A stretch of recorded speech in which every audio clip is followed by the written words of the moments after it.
and that I would reach back out to them. But I just wanted to make you all aware before I reach back out to them one last time. And in your opinion, it's not worth fixing or moving somewhere else where we could use it? No, it is not. Yeah, we have actually never used that building. They are the only organization that has. Well, I would, just, we're not in a rush. I'd give them all the chance they can to see if they're willing to.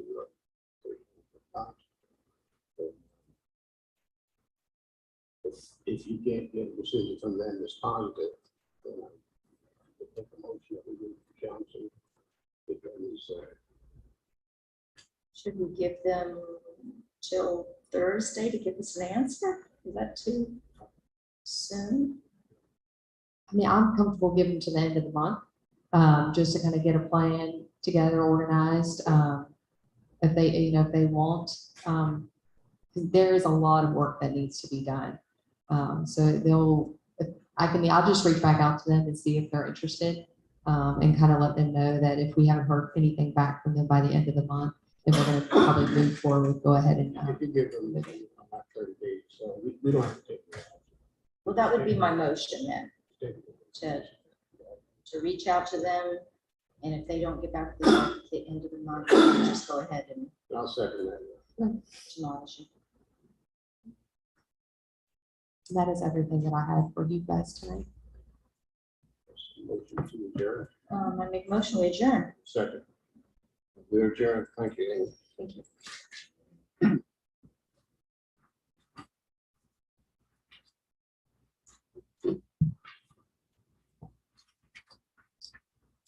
I'll call the meeting of the Planning and Development Committee to order. Ms. Sheila, would you lead us in prayer? I don't think I was prepared for that. We have, the first item we have on the agenda is the request to rezone TMS numbers 136, 1204, 106, 911D Central Avenue, owned by Gary A. Sharpie, and 136, 1204, 108, 911B and C Central Avenue, owned by Leonard A. and Sylvia L. Holmes, two parcels totaling approximately 0.936 acres from GR5 General Residential to NB Neighborhood Business. The Planning Commission held a public hearing and made a recommendation for approval at their meeting on May 16th. Any discussion on this? Mr. Chairman, I make a motion, we carry forward the commission's, planning commission's recommendation for approval to full council. I'll second. Just a comment. I'm not really opposed to it, but I want to look at this map. That happened to be my district, so I went and looked at it. And there's a strip, small business sitting there in front of it. They're small, as I understand it, they're small businesses in front of them. There's a right-of-way driveway that gets back to that property. I think there've been a number of things back there. I think this brings it to the most appropriate use for where it's located. This is the this same piece of property we're talking about. And then UDO.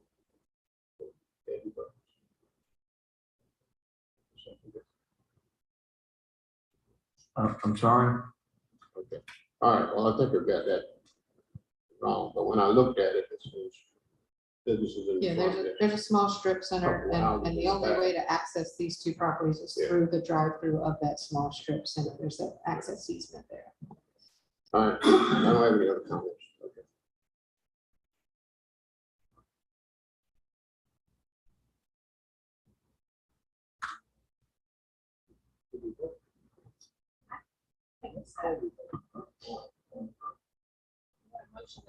Motion to second discussion. Call for a vote. All in favor? Aye. Okay, that's all right. No, my down. The next item on the agenda is proposed amendments to the Somerville Unified Development Ordinance, Chapter 3, Section 3.4.3 lodging. Planning Commission held a public hearing and made a recommendation for approval at their meeting on May 16th. I believe Beth did send a slight change to the proposed ordinance. I realized when I was relooking at it that I forgot to add the change to the table of permitted uses to show in neighborhood mixed use that an inn would be conditional instead of permitted. It's talked about in the actual rest of the ordinance, and we talked about it at planning commission. I explained it at planning commission, but I realized it wasn't actually written into the ordinance. So I added that in. Beth, I believe, sent it to y'all earlier today, so I apologize for leaving that out to start. Thanks. Any discussion? No, sir. I would make a motion we move forward the approval from planning commission to full council. Second. Sure. Now we're gonna go the game and send it to council. Aye. Aye. The last item on the agenda is proposed amendments to the Somerville Unified Development Ordinance, Chapter 3, Section 3.5.2, uses customarily accessory to residential dwellings. Planning Commission held a public hearing and made a recommendation for approval at their meeting on May 16th. Any discussion?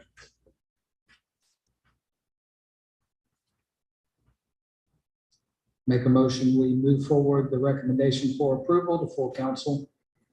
Second. All in favor? Oh, question, Mr. Brown? These changes, amendments to the UDO will go forward affecting all UDOs and not just one particular part. Yes, sir. It's amendment. Good. That's all I need. All in favor? Aye. Motion approved. Motion to adjourn. Second. Thank you.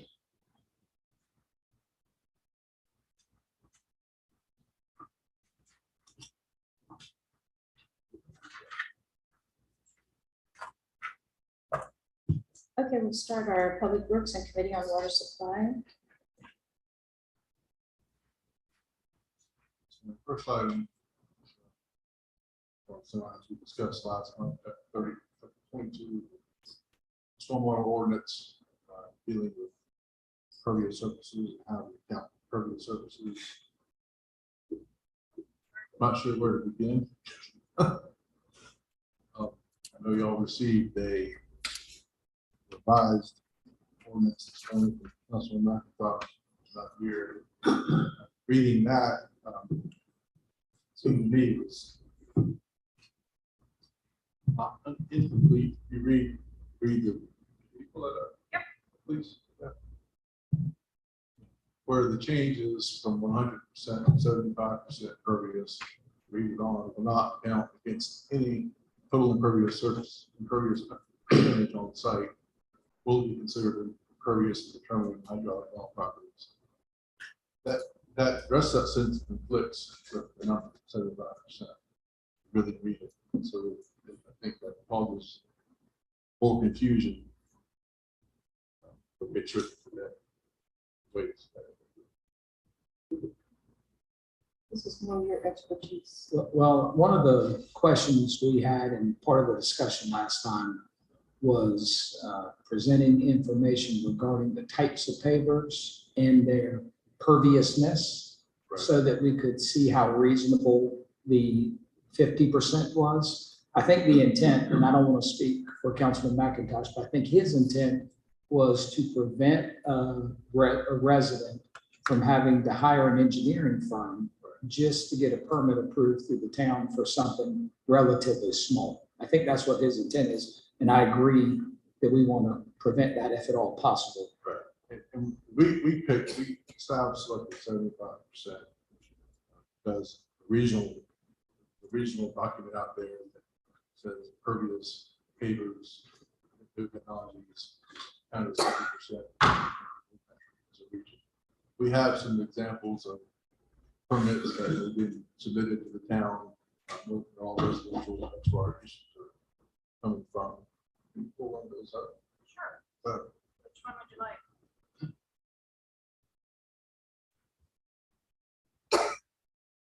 How about that one? That one is a, just pavers on the ground, put up next to each other. We didn't get much information on what was underneath pavers. We don't know if it's on regular ground, if there's sand, there's rock. Based on probable soil type that's out there, the perviousness of that application is probably close to 25%.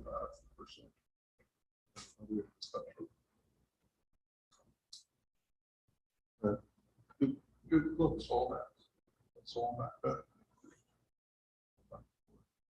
We've had several soil studies done, drainage flood studies done around town. And part of that exercise is identifying soil types in Somerville.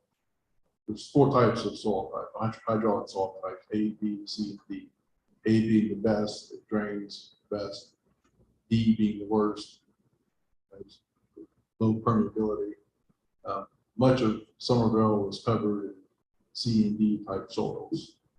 Also, in the fall, winter, early spring, our water table around here is higher in a lot of places, which also affects the permeability. So that soil types, water table has a lot of influence on permeability. Also, a lot of these neighborhoods, subdivisions are clear cut and built. The builders are bringing the cheapest soil he can get to build these lots up. And places I've been in neighborhoods, the yards are hard as a rock. Trying to have water go through that type of soil is almost, it's very difficult. It doesn't happen.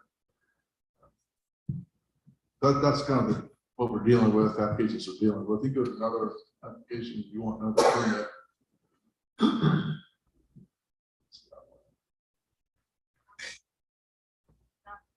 President 109 President Circle. This is on the new portion of President Circle on the other side of Simmons.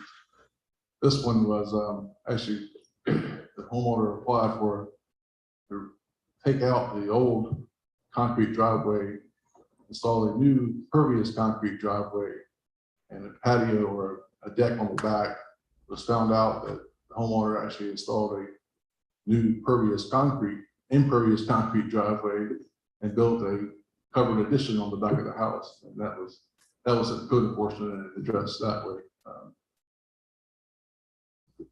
Do the third one, Beth, if you don't mind. Oh, sorry. 323 Renault.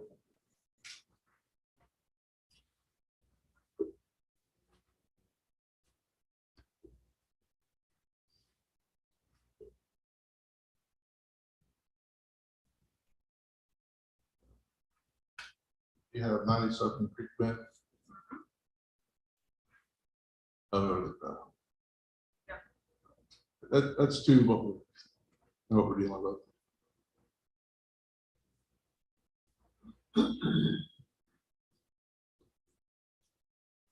So it's currently 100% credit for any impervious item. And do we have any comfort level with type of impervious application or pervious application and the rate of reduction of permeability? If we know the characteristics of that lot, I mean, there's soil types, there's the grading, there's the application, so what kind of pavers they're going to use. There's a lot of variables that go in what they want to do to determine the permeability.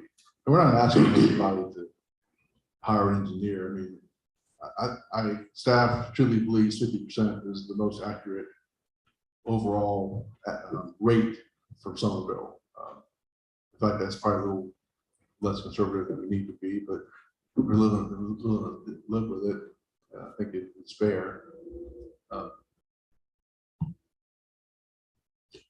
Russ, let me ask you something. Since the soil is so important and someone's building a house, whether it's an individual or developer, the engineering department monitor the type of infill that they bring, the dirt they bring in, soil.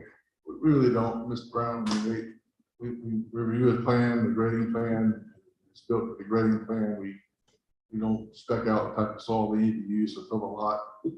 If it's a permeable situation, we probably would pay much closer attention to that, but it's filling a lot, we really don't spec out the type of soils. Usually what, in a typical subdivision, they'll cut the roads out, dig the ponds, use that soil to fill the lots. It's all used on site. I just wanted.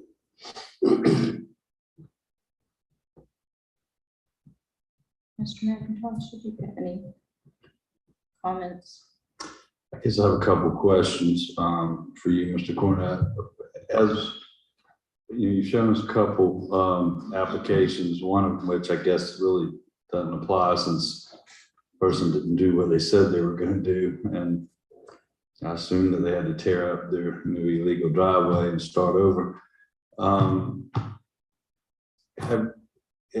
Have we had a situation yet where someone has tried to take, I guess, full advantage of this 100% credit for permeable technology? Have you ever had a situation where somebody, a homeowner, has wanted to exceed the amount their allowed percentage of permeable, of impermeable, of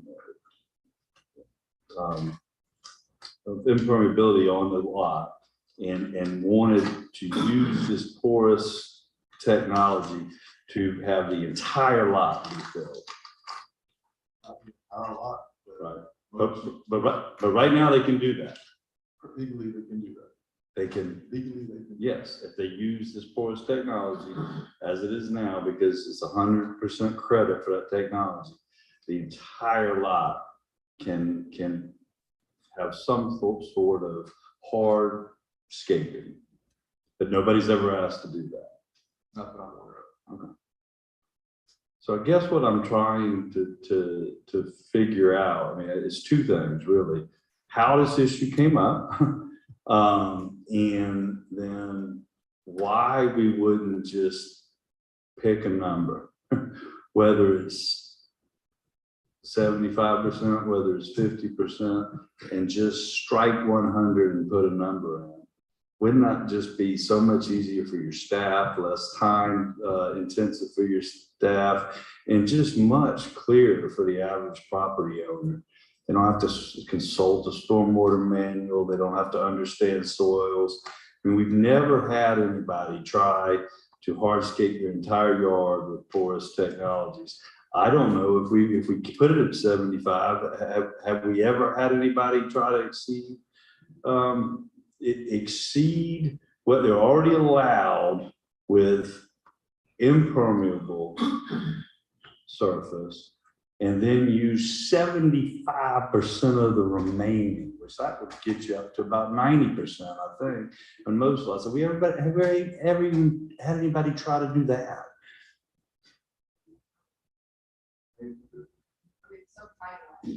Well, maybe Mike Gables, point 10. There's some lots that they're fairly. And I've seen lots in the county in Summers Corner where they do it. I don't know what the county regs are. It looks like they do it, but from the developer from the beginning, the entire lot is hardscape. I don't think we'll ever have, I mean, just me, I don't think we'll ever have 1/10 of an acre lots in Somerville again. I don't think we're making any more than we'll ever get.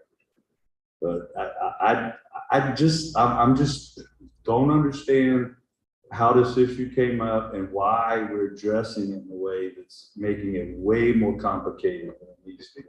It came up because people were exceeding their pervious and going board going to fields to try to get the field to exceed their pervious limit, and they're going back to using pervious technology. Well, they don't know pervious technology wasn't applied correctly. We're trying to give homeowners guidance and put a real rate of perviousness on this pervious technology. I think we all agree it's not 100% pervious. But isn't it a separate issue if someone says they're going to use pervious or porous technologies and they lie to us and they don't use that, or if they say they know how to install it correctly and for whatever reason the contractors don't install it correctly? And as you said earlier about one example, that's a codes enforcement issue. And if they deceive us or they do it wrong, they get to tear it up and start all over again. A lot of that stuff is done on weekends and evenings where, by the homeowner, it doesn't get inspected. So we don't know, once it's done, we don't know what's under that pavement. We don't know what, if they could investigate it out with rock or sand and they covered it. They could have done it on top of ROC that's hard as this board right here. And after a while, that stuff gets hard, it doesn't drain. So in the stormwater manual, I know it's not part of the ordinance, but we are going to include some language that gives guidance on how to install it. If the homeowner wants to do it, what materials should not use, what materials they should use to make it real purpose.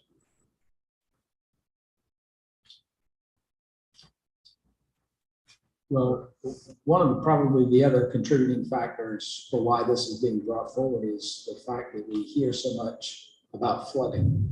And this is a way to reduce runoff from other properties, going from 100 to whether it's 75 or 50%. We are reducing now the potential for runoff on other properties, correct? That's the big. And I think theoretically that's correct. And I think it depends largely on the size of the lot. In a situation like a newer neighborhood and neo-traditional neighborhood with 1/10 of an acre lots, it's much more likely that what you do on your property could affect somebody else's property. But it's, traditional Somerville lot of 1/3 of an acre or more.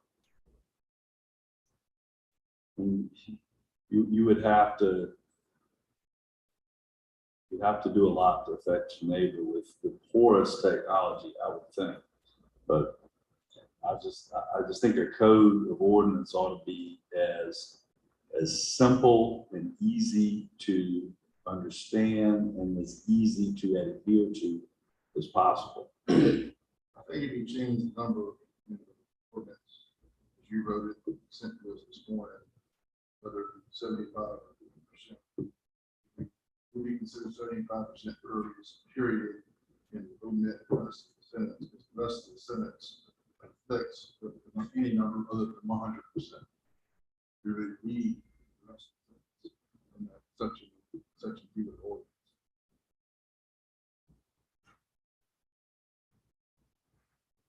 Since we have the opportunity to come back to this in the future, I'll go ahead and make a motion that we utilize Mr. McIntosh's amended 75% pervious, and then put a period, as you indicated, Mr. Cornett, and carry that forward to the full council. We would have made an improvement in reducing runoff and flooding potential with that, and we can always come back and modify that to 50% if needed. I'll second that, Mr. Mayor. I'll second it. Yeah, I think it needs to be. Sorry, Mr. Brown, you're not on this committee. I think he's ready to get on past this issue. I think we all are. Okay, all in favor. We have a first and second, all in favor. Aye.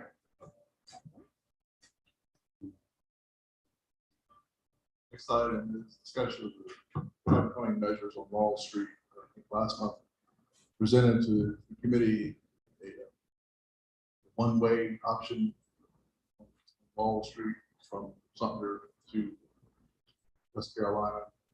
We did send letters out to residents on Laurel Street and Sumter Street, 60 some odd letters. As of Friday afternoon, we received 14 responses.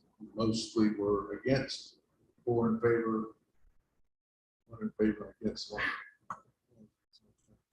Greater majority was against the one-way proposal. So if you'd like, staff can revisit this item and come back with another solution in the future. Did everybody get that email? I think you're the one that sent it out, right? The survey that was done of all the citizens? I did. Okay. Okay, if everybody's seen that. We do have some people here that would like to comment on this. If we could go ahead and at this time, go ahead and have them speak, that'd be great. One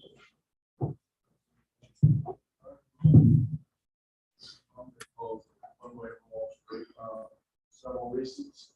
Number one, you don't think it's needed.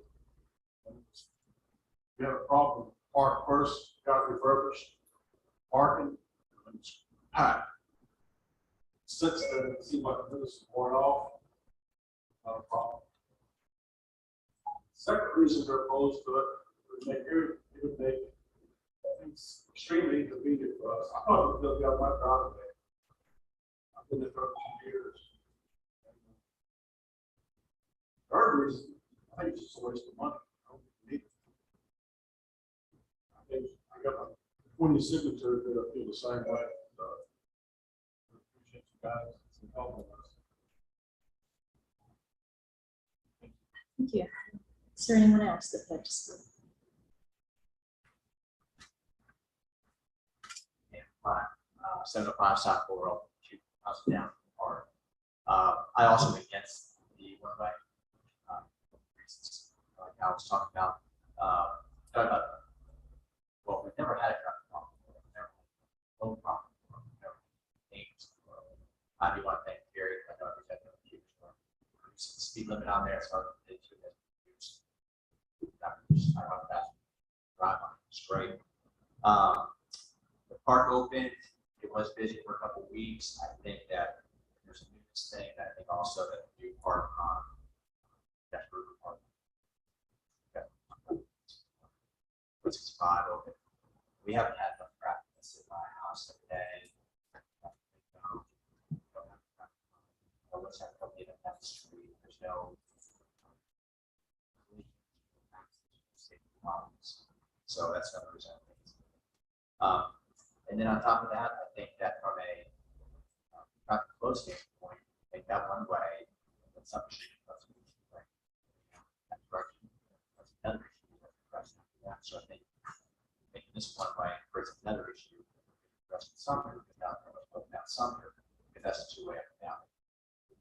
So those reasons, I think that's the one way as well.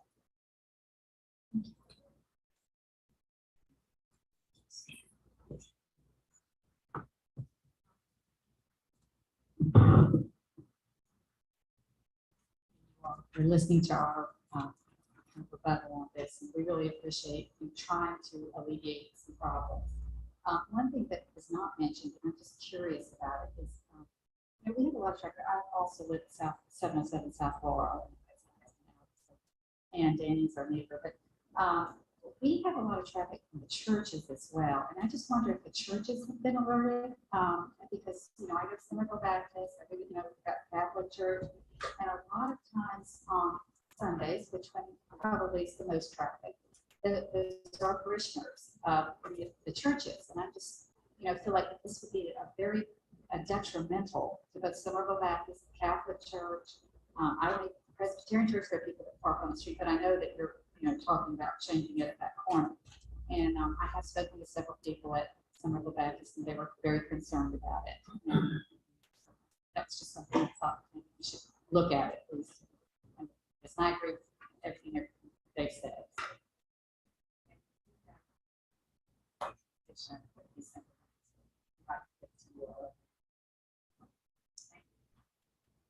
You can give it to Clark. Anyone else would like to comment? Anyone on our committee?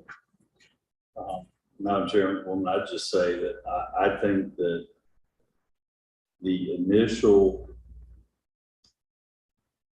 thought of this committee or council was to come up not with a better way to manage traffic flow, not even a better way to manage parking, although it appeared like we were going to need to try to address that because of the initial just overwhelming response to the new park. The instruction was to come up with ways to calm traffic. And, we did lower the speed limit in front of the park at 15 miles an hour. So if traffic doesn't calm down, they're violating the law. I sent, I think all the council, but definitely committee members, a number of articles. I'm still just blown away by this proposal because I think if we implemented it, it would have the exact opposite effect. The literature of traffic engineers and traffic planners is overwhelming that one-way streets cause increased speeds, not decreased speeds. So I'm just blown away that this was even proposed, and I'm dead set against it. I guess. I want to thank everybody for coming. I know I talked with almost all of y'all sitting out there in the audience. And Terry Jenkins and myself grew up on that street. And what a wonderful street, and still a wonderful street. And we sure didn't want to see one way, but we did want to do this. We wanted to contact y'all, which we did. And I didn't have anybody tell me they wanted to one-way Laurel Street. And but we did ask our staff to look into it. And I disagree with Bill a little bit. I think they looked into it and they came back with something they thought would work, and it wasn't anything negative that they thought would hurt anybody. And that's what they brought to us, but they did bring it back for us to make a decision. They didn't make a decision to one-way Laurel Street. They brought it back to us. And then we got with y'all, the people on Laurel Street and Sumter Avenue. And we didn't, in fact, I had Bo Reeves call me today, and he was late calling, and he said, Ricky, I just want to make sure y'all don't one-way Laurel Street, because all it's going to do is put more traffic on Sumter Avenue. And he said, so please vote no on that. And I said, well, I don't know whether it'll come to a vote, but I don't think we go one-way Laurel Street. And I do agree with Bill. I think that one-way in Laurel Street would increase the speed. You know, when you got cars going both ways and parked both ways, people kind of meander through that, cars being parked, and they go slow. You know, when I was a kid, they used to close Laurel Street during the daytime. And if you didn't live on Laurel Street, you couldn't even travel it. And because it was for children. And so, you know, we're going to look out for the children on Laurel Street. We're going to do our very best to do the right thing. And I think that's what all of us agree, that we're not going to one-way it. And we'll try to keep it two ways and make it as safe as possible. And if y'all that live there see where it's a complaint and people are going too fast, we ask you to please contact me or any of our people in City Hall. Our police chief, Doug Wright, sitting in the back of the room, his phone is always available. And you let him know that they're speeding on Laurel Street, and I promise you, he'll take care of it. He'll put a stop to it if he's got to close the street. But the children are going to come first, and y'all are going to come first, the people who live there. I mean, that playground has been there since they tore down the Grader School, and before they tore down the Grader School, there wasn't anything but children on that street. So thank y'all for getting involved. And I wish everybody would get involved like y'all have done. And because we pay attention to that, we really do. And thanks so much. I was just going to say, I don't think any action is required here other than to thank staff for looking into it and providing a proposal. Thank everyone for the feedback. It sounds like overwhelmingly there's nothing else needed outside of the speed reduction presently. And so no other action needs to be taken, correct?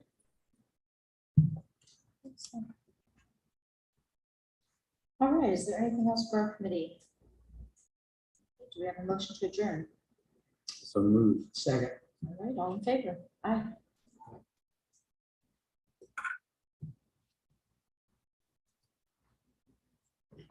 Okay, at this time, we move into our Finance Committee meeting, and I'll turn it over to Ms. Rhonda. Good evening, Mr. Mayor, members of council. You have the May financial report in your package.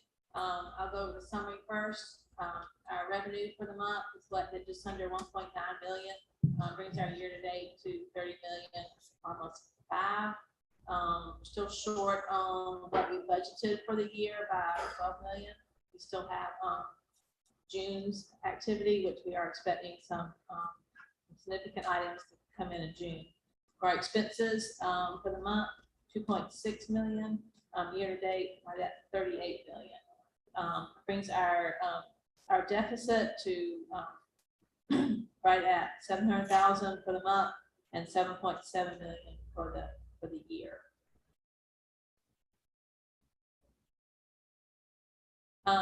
The next item you have in your package is the detail of the revenue items. The property taxes, we usually get a little bit in this time of year, but not a significant amount. So I feel like we're kind of there to where we'll end up the year. We collected, of course, 200,000 year to date, 14.3. We had budgeted the 15.6. We're short $1.3 million in that particular category. License permits and fees, we collected $1.1 million. We're right at year to date, 9.5 million. We're still expecting our large business license check from the state for the insurance for business licenses. That should come later this month. Courts and fines collected 27 million, brings that to 309. We've exceeded our budget in that particular category by almost 60,000. State revenues, 251,000 for the month, total of 3.2 million. We are a little short in that category. We should get a little bit left in June, those particular items. Miscellaneous revenues, we budgeted 2.5 million. We received 64,000 in May, year to date 850,000. We still have significant items in this particular category. One is the reimbursement for Protester 2 of 780,000 that will come in this month. That would make a big impact on that particular item. Transfers in, we haven't transferred. We have some ATAX money that will be transferring in. That calculation really can't be done until I can identify all the revenues for the year. It's based on a percentage. That probably will be around 60,000. We will transfer after I get the sanitation fund accurately stated. We can transfer from that, and we have budgeted ARP funding. Have not transferred that amount in. So total revenue just under 1.9 again, and year to date 30 million. Any questions on these slides? Rhonda, on the last item, the transfers in, I mean, that's certainly helpful to know that we think we will transfer in 60,000-ish from state aid tax. And I assume the sanitation fund and ARP numbers that we expect to transfer in the amount that's budgeted, is that? I think so. I think the ARP probably needs to be revisited by council. Just because there's been a lot of discussion about different uses of ARP. So just kind of, I'd like to confirm it is in the budget to be transferred. So it would certainly take action on your part to not transfer it or to lessen the amount. Correct. So my question is about the last item for transfers in. It says financing sources and it's $2.8 million. And to date, under that line, we've transferred in 319,000, leaving a budget balance of almost 2.5 million. Can you explain to me what that is? Yes, I can. That is lease purchase financing, and some of the items that we are purchasing have not come in yet. So I don't have titles. We haven't paid for them either. So I can't send documentation to the finance company or finance entity to send me the proceeds if I haven't provided them proper title. There is approximately $1 million worth of police cars that we have already expended. We're waiting on them to be upfit and get appropriate title so I can get that. So I do know that I'll be able to get at least $1 million from that entity. So if it comes in, anything over that $1 million, if it comes in here, it will be expended on the income statement as well. Thank you. That makes sense. Impact fees, we collected 85,000 for the month of May in impact fees. Year to date between residential and commercial is right at $500,000. We've had minimal expenses so far this year, about $19,000, bringing our net for the year about $481,000.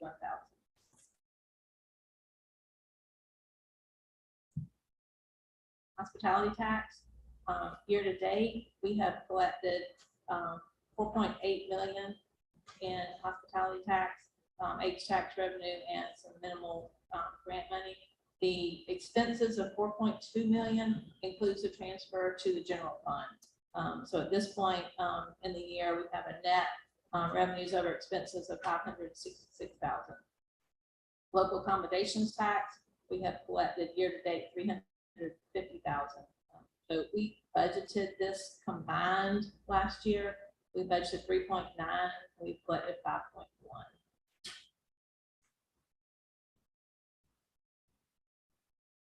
Stormwater management fund, we are a little bit under budget for that. We've collected 20,000 this year, this month from the county. Our expenditures 140,000.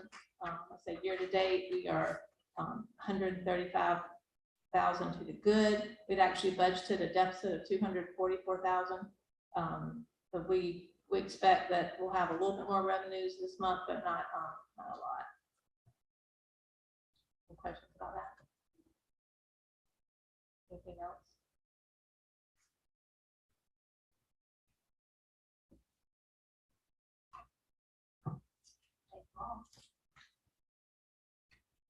Next is the approval of the 2022 CDBG Annual Action Plan.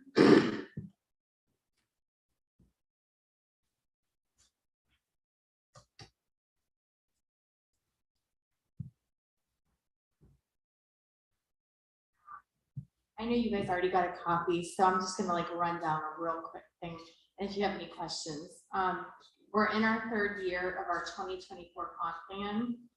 This year we did only receive 379.35 because our population, according to the census, decreased, and they give us our money based on our census. Of that amount, our admin costs are capped at 20%. Administration includes our contractors to the TOS. They help us do our action plans, our comp plan, all that sort of thing. They're like our experts. Whenever I don't know everything, I go to them.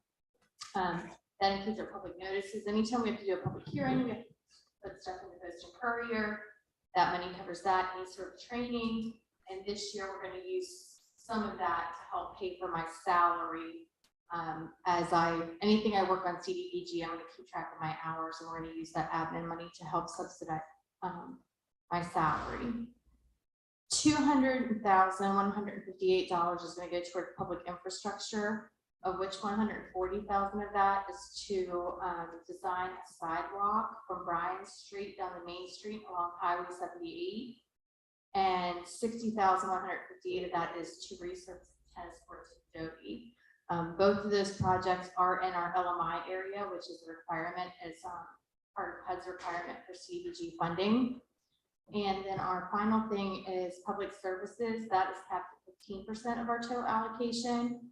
And this year we are funding Home of Hope's House, Katie's Crops, Pastors Fair Counseling, and the YMCA is going to do a voucher program for underprivileged families that would be able to normally be able to do like a program or something, so they just don't have the funds. And each one of them are going to receive $9,238.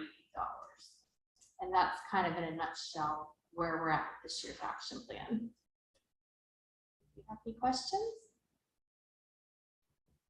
Quick question. Yeah. Is this 100% funded, or does this require matching at every No step? match. This is 100% That's funded. the way I thought I understood it. That's very Yeah, good. this is a good one. One little question, you said something about the money you got decreased with the population decrease. It decreased by about 13,000 this year because according to the census, our population decreased. I mean, it's hard to believe based upon what we see every day with developments going in, but according to the census, our population decreased, and they give us the amount based on that. So it did go down by like 13,000. Well, I thought that's what you said. I thought I was a little surprised when it looked like this improved town. You didn't say that. I don't think it's that a population decreased, it's that others grew faster. It's a percentage. there's X amount of money for the state of South Carolina. And we did, I mean, our population of the town grew very relatively slowly over this last 10 years compared to Charleston, Mount Pleasant, Goose Creek. Yeah, they're seeing larger amounts of money in the pot than we are, unfortunately. I think we grew at 16% over 10 years. Anybody else have any questions? Thank I'll you. make a motion, we approve the 2022 CDBG annual action plan. I'll second that. Okay, motion made, and seconded. Any discussion? If not, all those in favor, signify by raising your right hand, voting yes. Yes. And those opposed, likewise, motion carried. Mr. Mayor, I make a motion, we go into executive session and discuss the contractual matter related to the sale of 118 West Richardson Avenue.